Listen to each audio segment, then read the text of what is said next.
Good morning, everyone. My name is Dr. Nick Mamo. I'm a family doctor from Malta. I trained in Glasgow and I now work in the Netherlands. And I'm the president of the European Young Family Doctors Movement, the organization you previously knew as the Vasco da Gama movement. I am really honored to be on stage here today, and it would be remiss of me as the president of the European Young Family Doctors Movement not to have a bit of a shameless plug first. As usual, we are collecting donations for our bursary fund.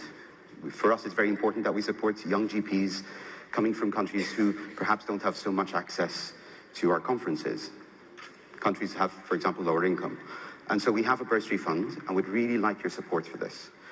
This year, as with any, before the closing ceremony, we are doing a lottery. So during the closing ceremony, we'll announce the 3 top winners for people who've given us donations. So if you still want to get lottery tickets, there's still time in the break after this.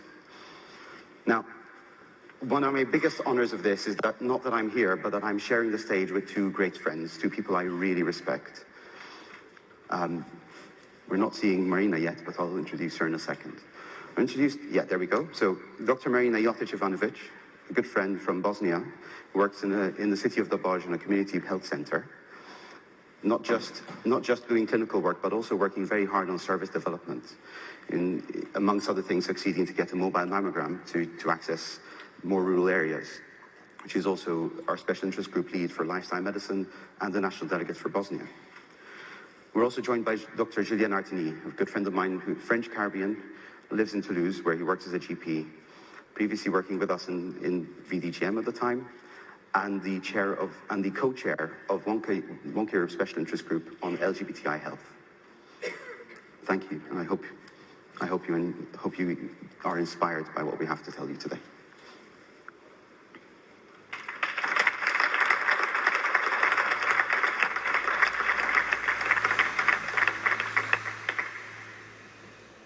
Good morning to all my colleagues. I'm honored to be here and to share the stage with my 3 excellent colleagues, with my 2 excellent colleagues, Nick and Julian. And today we are going to speak about a call to action, a young doctor's perspective.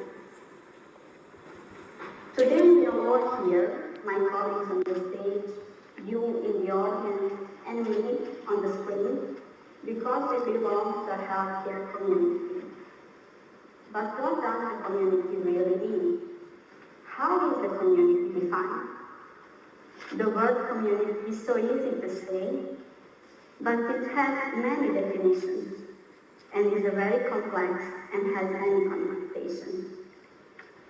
Now, just take a moment and think about the first thing that crosses your mind when you hear the word community. For me, the community is not a place, it is not a building. It is about feelings and relationships we create. And for many of us, community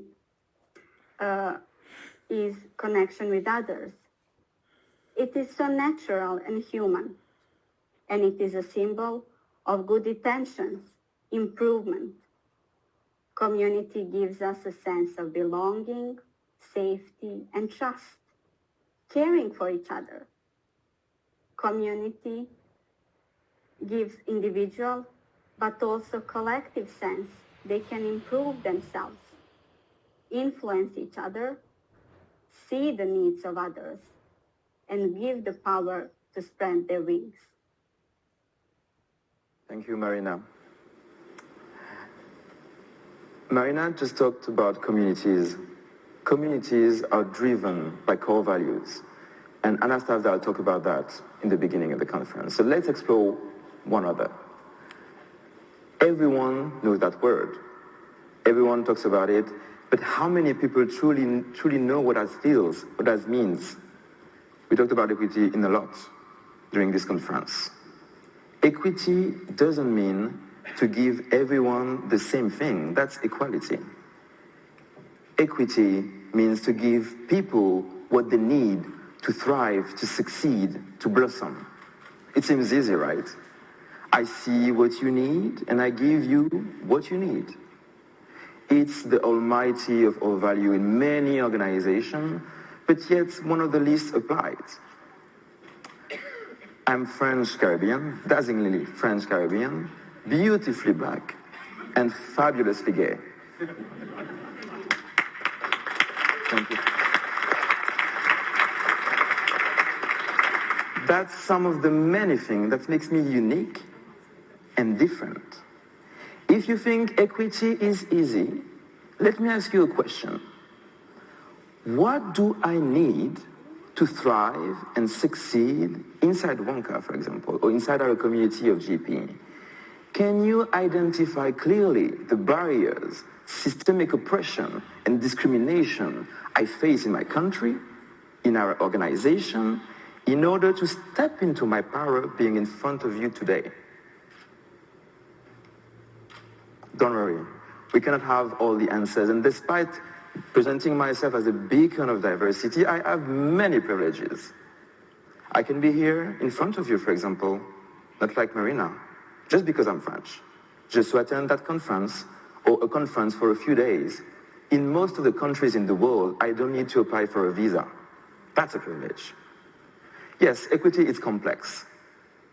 Depending on where you look, I can be any of these people on those boxes. True equity is immensely difficult alone, but it's incredibly difficult in communities. We often think of equity regarding our patients, but let's look at equity regarding our communities of GP. Just knowing what makes people unique, different, and vulnerable doesn't mean that you understand what they need. You need to go deeper against sometimes your own bias, culture, judgment, and privileges. And even there is a prerequisite. Give me all the tools I need doesn't mean I'll use them. What makes us step and climb on those boxes? So let me ask the question to our beloved president, Nick. Thank you, Julian. So we're talking about community, but community is not easy. It is complex. It's about connections. It's about individuals coming together. Individuals who, as Julian points out, have their own needs and challenges and will leave their own unique stamp on the community. So we are all part of this community. Let's take a moment to look at our colleagues. Maybe they're here in the room, maybe you just need to imagine them back in your practices. Do we recognize their needs? If we see these needs, we are called to act, to support each other, to grow together. This is about what community is about. However, do we also see their strengths? Do we see their potential? Do we see how much they can achieve? And do they see it? This is empowerment.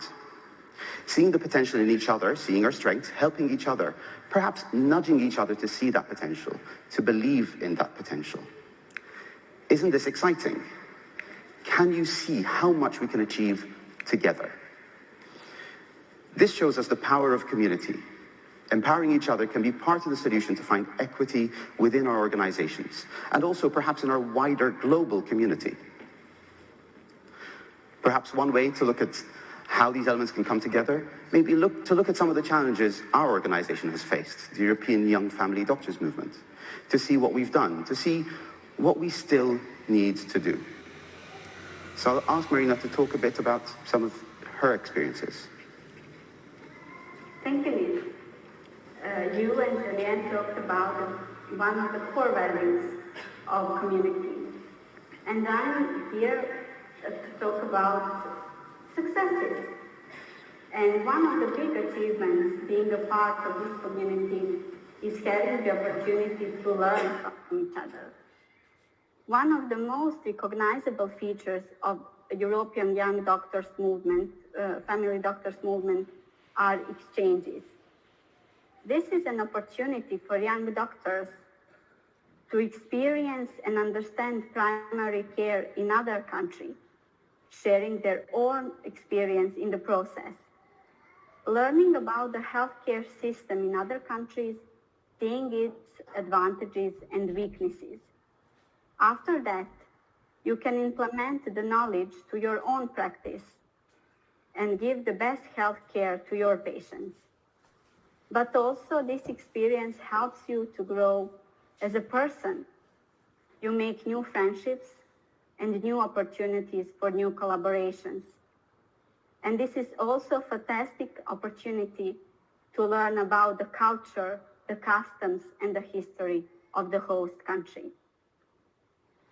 But we also face some challenges. Let me ask a question. What are the challenges that we face as a community, as an academic branch? Maybe the first answer would be a lack of family doctors, a lack of staff. Yes, this is true. But what we need to see is the real problem. What is the piece of the puzzle we are missing? 2 days ago, I turned 10 years working in a primary health care and 4 years as a family medicine specialist. And all of these years, one of the most big and huge problem and challenge for me was the visibility and the lack of recognition of family doctors. You see, the community, other colleagues, and medical students see the family medicine as a tip of this iceberg. Because family medicine is mostly community-based, we are not so visible in teaching hospitals. And we know that medical students spend the most of their time there. Also, I know that in my country, other specialties during their training program do not have family medicine rotations. And as a result of all this, we are not visible. Our unique method used by family doctors to approach diagnosis are not well understood, both for the students, but also for the specialists of other specialist colleagues. We are very well-defined discipline. We require specific knowledge and skills to practice. We focus on patient-physician relationship, population health, health promotion, and meeting community needs. We are the core. We are the cornerstone. We all know this. But the question is, what we need to do to emerge from the deep waters, how to make us visible and recognized by others. What should we do to put our community into the spotlight? Thank you, Marina. We talked about equity, and I put you on the spot before. Marina just explained some of the challenges in community. Visibility and recognition of being a doctor in this community, in this room, as often echoes with equity or inequity. In case you've been in a special mission on Pluto for the past 3 years, we, the rest of us, face a little thing called a pandemic, brought out to us by COVID-19 variant in France. And there, how do we govern organization based on face-to-face meeting in a world where travels are stopped? How can we ensure equitable, fair online election and meeting? You may think, internet, Julien, internet, of course, baby, internet. COVID-19 made us use tools differently. Doing election online became something usual. And last 2 weeks, the European Young Family Doctors Movement just had an election online. By the way, congratulations to Stuart Holmes and Howard Popperton for making the UK proud as the new president-elect and WONCA Europe liaison.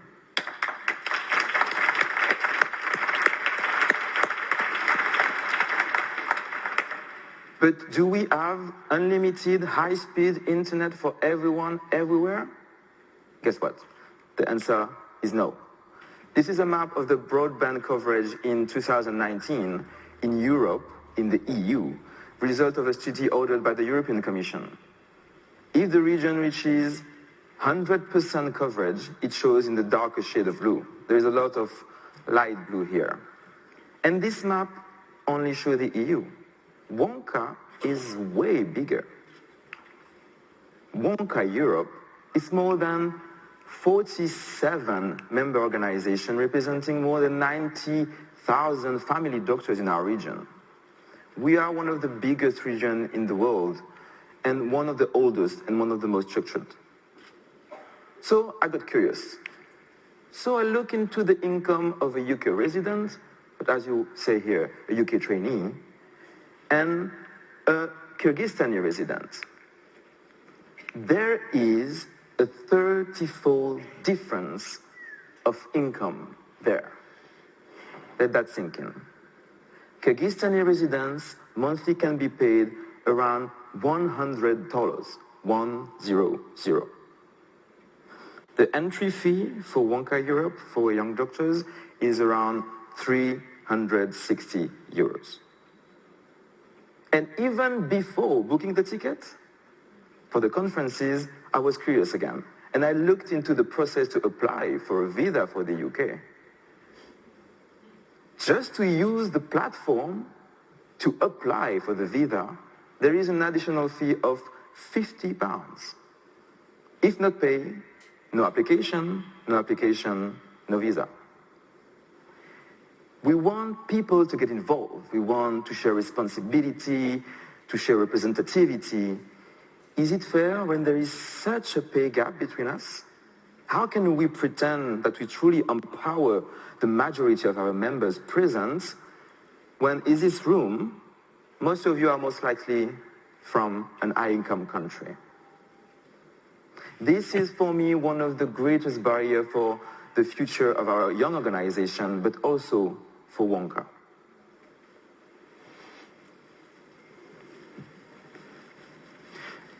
We partly, at least, recognize the challenges of equity. Now, how can we use empowerment to start bridging these gaps?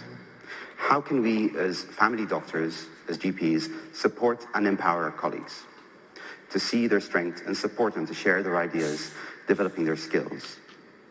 Of course, we speak about economic equity and the challenges there, and we try and do what we can to support, but it's never quite enough.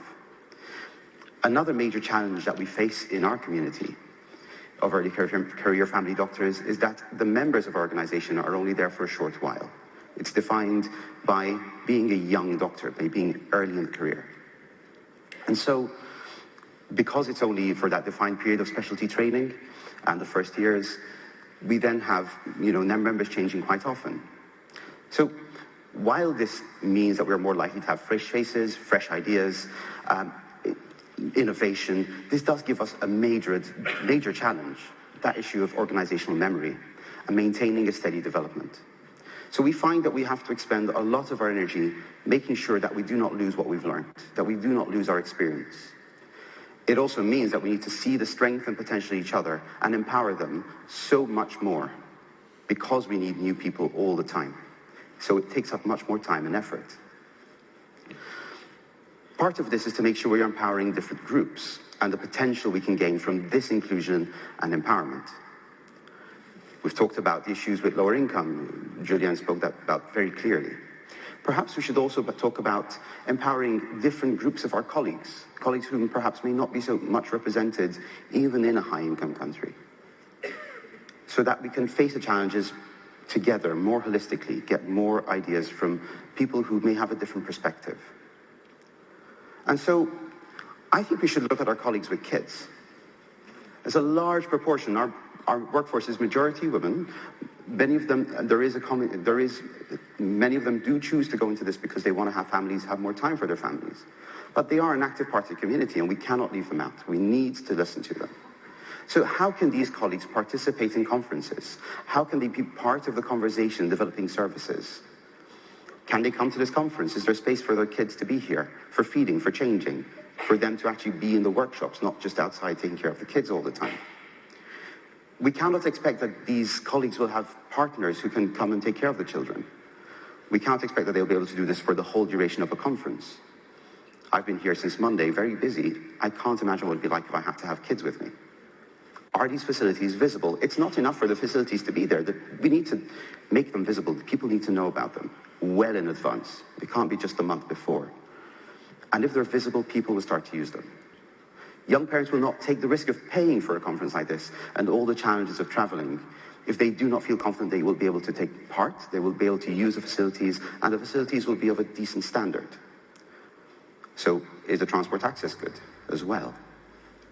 Here you can see an old friend and colleague, Claire, with her daughter Bella, here in 2019 at the Young Swiss Family Doctors Conference. And this is a really good example of visibility, of empowerment, recognizing our strengths and empowering others and having some visibility. And here you can also see, this is the host organizing committee for our forum in Edinburgh. Natasha, you can see on your right, was one of the host organizing committee members, and she's there with her daughter Maddie, always present throughout the whole forum, very active and very much contributing. This is a great example. We've also seen this.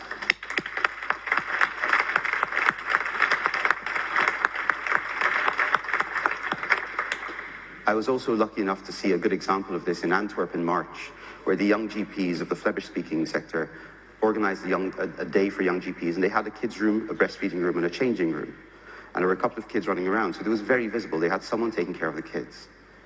This is, I think this is a wave of change. I think this is happening, and I think we can build on this. We can do so much better. We can have a WONCA Europe where there are a lot of kids running around, even in sessions, not being disruptive at all. In fact, I think that brings a smile to our face. Another point to talk about is that WONCA, the family that we are part of, has a number of networks. We, in the European Young Family Doctors Movement, are one of those networks, representing young doctors. But there are lots of other different networks looking at different areas, such as quality improvement, teaching, rural health, prevention, research. It is a sign of the empowerment and belief in our voice that there are young doctors represented in all of these networks, that our voices are being looked for, that we are being listened to and influencing the agenda. But this has been a long and difficult process, one which we need to continue and which we need to strengthen. We cannot drop the ball. One that hopefully is also the case in individual countries, not just on a regional level. So, what are we missing? How do we go from these high-minded ideas of equity, empowerment, community, these great hopes, and ensure that we move forward, that we create a positive movement forward? I'd like to share a quote with you from Theodore Roosevelt. It is not the critic who counts, not the man who points out how the strong man stumbles, or where the doer of deeds could have done them better. The credit belongs to the man who is actually in the arena, whose face is marred by dust and sweat and blood, who strives valiantly, who errs, who comes short again and again, because there is no effort without error and shortcoming. But who does actually strive to do the deeds, who knows great enthusiasms, the great devotions, who spends himself in a worthy cause, who at the best knows in the end the triumph of high achievement, and who at the worst, if he fails, at least fails while daring greatly, so that his place shall never be with those cold and timid souls who neither knew no victory nor defeat. If he fails, at least he fails while daring greatly. I have been the president of my great organization for the last year and a half, since January 2021. A decision I did not take lightly. It took me a long time to work through whether this was the right thing for me. So I spent a lot of time considering, was this the right decision for me? Was this the right decision for our movement that I care so deeply about? A lot of self-doubt, fear of failure, and the recognition that I had my anxiety demons to contend with. Was now the time to take this on? I just finished my residency. I was quite early in the pandemic. We didn't even know if we'd have an effective vaccine. So maybe I should leave it, at least for the time being. However, I recognized my strengths and the role I could play in this time. I looked past my self-doubts and decided to challenge myself, looking deep down at my abilities and my belief in this movement, and the belief others had in me, the empowerment that I found in my community. And so I found the courage to step up. I know I could have done some things better. And with one more year to go, I am sure that I will make decisions others disagree with. And that in hindsight, I'll probably disagree with myself. However, if I do not even try, if I simply give up, then that is a much greater failure. So I hope to go forward with the courage and self-assuredness of a dummy-sucking, hairbrand-wearing, rugby-playing 2-year-old. My little niece, Hannah.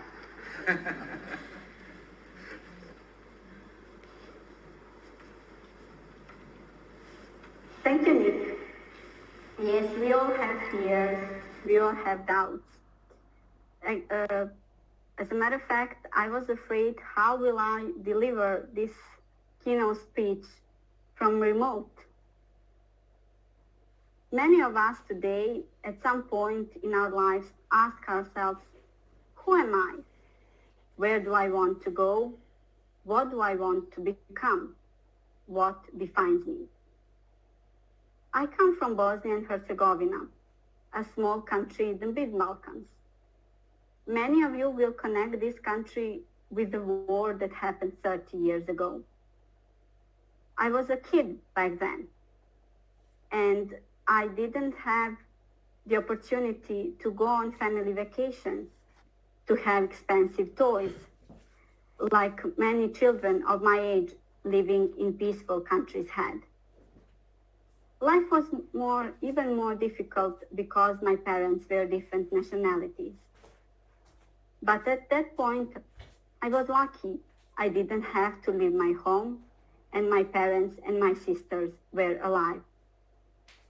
But after the war came the times of struggle, economics, transition. Even today, I see people struggle and immigrate to other countries. Sometimes I saw all this as obstacle for me to fit in an international community. But my first encounter with WDGM, today EYFDM, was during conference exchange in Zagreb. And I met colleagues from several European countries. And I have seen that they have similar problems, that they also fear and struggle. So after that, I get involved more. I started to participate more active. And I entered the community. I got the support that I needed. I got empowered, and I was stronger. Being a part of EYFDM for 4 years now proved that no matter the country, the name, the color, the gender, etc., just being a part of the community, committing, supporting others, collaborating, going forward is the only thing that matters. And today I am proud that I can stand with 2 of my colleagues representing our young doctors, shoulder to shoulder, and say that I have found my community.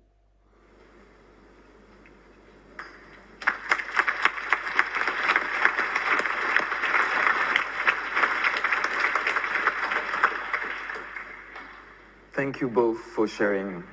Thank you both for committing. Whole commitment. Spoiler alert, this is the core of action. Nick talked about the missing link. To act, we need to commit. Every organization, every community struggles to get people to get involved, to get people to commit. We just had 2 powerful testimonies about courage, community. What stops us from getting involved?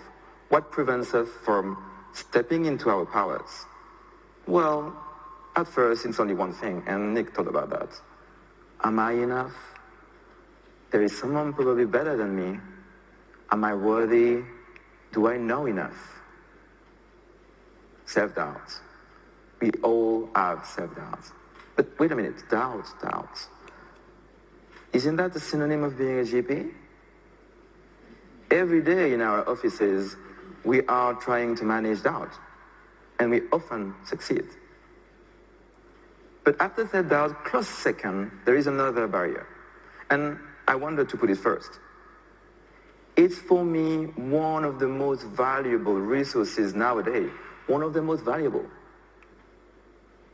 Nick talked about that too. It's time. Time. Is it worth it? Do I waste my time? How do I manage my time? What value do I put in my free time? Wait a minute again. Time management, well, is also a synonym of being a GP, right? You know what I'm getting at, right? Am I getting too obvious? And do you know what helps with self-doubt and time management? Empowerment through communities driven by equity. And even after that, when you commit, it's not the position that counts. Being a president, that's good, okay, but having a title is great. But that's the people around you. It's the team you build around you. It's the way you work together within your shared values. You'll learn new skills. You'll find new challenges. What counts is the willingness to do better, to improve. The willingness to improve, that's it. The willingness to learn, the willingness to admit that as GP, as leaders, as person, we're not perfect. I know it's easy to say, 3 young doctors, full of hope, big ideas, big concepts, but this whole conference talked about change. Change requires action. Action requires commitment. So thank you. Thank you everyone here and online. I'm grateful that you use your precious resource, your precious time to attend this event to inspire to meet people all across the world. Thank you for creating this community driven by an unshakable sense of equity and having the willingness to do better. And together, let us find the courage to stand up, speak up, and act. Thank you for your attention.